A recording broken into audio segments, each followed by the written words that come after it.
So I'm having to replace my Armstrong shocks on my TR3 with rebuilt ones because these leaked like a sieve. I had cleaned and flushed them, but they leaked like a sieve. And I was going to, I pulled them off before with the smallest tie rod end puller from AutoZone, loaner tools, but the AutoZone doesn't have it anymore. And so this was last night, and I was getting, maybe I'll have to drive 10 miles to get one or something. And then I got inspired, and I made my own.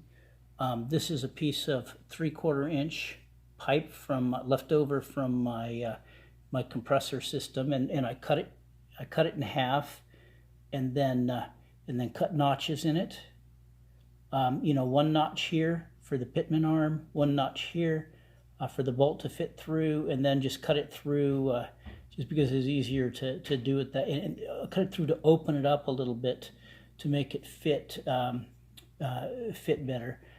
So this right here is the washer that I cut it. It's the washer that holds the wheel bearing seal on the front of the TR3.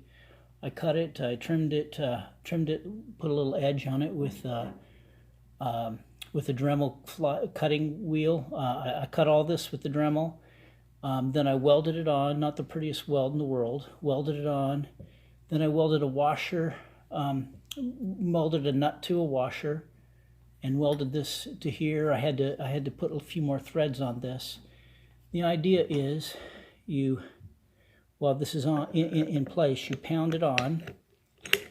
So you knock it on really good this way while it's on the car, and then you screw down the bolt, and it should pop it off. Well, I found just the act of pounding this on and getting it in place, and then if I tap it here and tap it here with the hammer, it just popped free. So this is a little bit of overkill, but hey, I wasn't doing anything else last night, so there's my my own tie rod end puller, or Pitman Arm puller, homemade.